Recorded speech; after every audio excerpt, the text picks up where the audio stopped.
법 왜곡죄 얘기가 지금 나오고 있는데 이게 혹시 언제부터 논의됐던 건지는 알고 계신가요? 지난 국회에서도 논의됐던 것으로는 알고는 있습니다. 네, 이게 상당히 오랜 예. 역사가 있어요. 실제로 과거에 그 돌아가셨던 노회찬 전 의원이 발의하기도 했고 꾸준히 주장을 해왔던 그런 죄예요. 법 왜곡죄가 우리나라에서 갑자기 튀어나온 게 아닌 것은 알고 계신가요? 예, 유럽에서도 독일 예. 이런 데서도 있는 것을 알고 네, 있습니다. 독일도 있고 스페인도 있고 러시아도 있고 처벌을 하고 있죠. 법 왜곡죄가 도입됐을 때의 가장 긍정적인 효과가 뭐라고 생각하십니까? 뭐 짐작하시다시피 공직자들이 조금은 더 이제 객관적으로 본인의 직무를 충실하게 그리고 조심스럽게 처리하지 않을까 하는 그런 생각을 하고 있습니다. 네. 그리고 또 하나 중요한 것은 이 법 왜곡죄가 있음으로 인해서 상급자, 특히 이제 검찰이나 수사기관이 더 이제 문제가 될 때 상급자의 부당한 지시, 위법한 지시에 거부할 핵심적인 명분, 근거가 될 것 같습니다. 동의하십니까요? 그런 점도 있을 수는 있겠습니다. 네, 그렇죠. 저도 예전에 변호사 할 때 해보니까 예전에 서울시 공무원 간첩 조작 사건이라고 뭐 기억하실 겁니다. 검찰과 국정원이 증거를 조작하고 한 사람을 간첩으로 만들기 위해서 수많은 증거들과 진술들을 조작해냈던 사건인데 뭐 다 좋습니다. 그런데 제가 거기서 진행했던 것 중에 굉장히 독특한 게 있었어요. 유성 씨 피의자 당시 피의자였던 유성 씨의 노트북을 압수해 갔습니다. 국정원이 압수해 가서 나중에 우리가 환부 요구를 하니까 환부를 해줬는데 노트북에 있는 데이터를 다 지우고 줬습니다. 깡통 노트북을 준 거예요.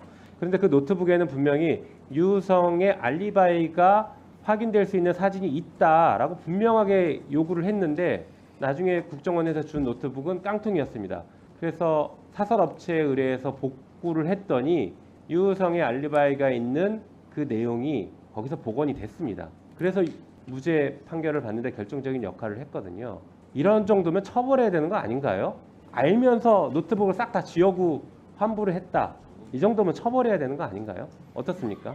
기존 형법상으로도 이제 직권남용이라든지 또 직무유기라든지 이런 쪽으로도 충분히 문제가 될 수, 만약 사실이 그렇다고 하면은 네. 문제는 그런 형법상의 범죄로도 문제가 될 소지가 있을 것 같습니다. 그럴 것 같죠. 그런데 유성 사건에서 사건을 조작하고 진술을 왜곡시키거나 허위 진술을 강요했던 국정원 직원들을 법원에서 대거 무죄 판결했습니다. 거의 다 법원에서 봐줬어요. 지금 직권남용으로 이걸 해결할 수 있다라는 것은 어떻게 보면 지금 법현실이랑 다른 얘기인 것 같습니다. 한번 가서 살펴보십시오. 대부분 무죄 판결했습니다. 자, 그리고 또 이런 게 있습니다. 조금 전에도 우리 그 법무부 장관님도 말씀하셨는데 검찰이 어떤 사건을 뭐 기소를 했는데 무죄가 나왔어요. 혹은 법원과 다른 입장을 검찰이 견지하고 있어요. 그럴 때 조금 전에도 얘기 나왔던 것처럼 의견이 다르다. 법원과 검찰의 의견이 다르다. 이렇게 표현을 합니다. 이게 적절하다고 보십니까? 뭐 옆에 계셔서 말씀하시기 좀 어려우시겠지만 적절합니까? 위원님 잘 아시다시피 이제 형사 사건에 있어서 저희 유죄 판결을 내리기 위해서는 이른바 확신의 법리, 90% 이상 네. 정도 증거의 확실성이 있어야만 가능한 반면에 거의 미치지 못하는 즉 네. 50%에서 한 8, 90% 사이에 네. 해당하는 사건에 대해서는 수사기관 입장에서는 기소하지 않을 수 없는 그런 사건들도 많이 있기 때문에 네. 그래서 기본적으로 기관의 입장 차이가 존재할 수밖에 없다고 봅니다. 그것과 법원의 판결을 존중하고 따르는 것은 다른 문제입니다. 동의하십니까? 그렇습니다. 예전에 용산 참사 사건에서 법원이 피고인이 요구하는 수사 기록을 연락조사 해줘라 라고 결정을 했어요. 그랬더니 검찰이 어떻게 했습니까?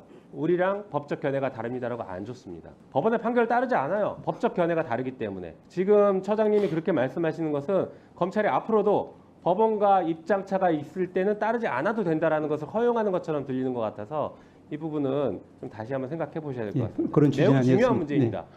검사도 법원의 판결에 따라야 해요. 동의하십니까? 동의합니다.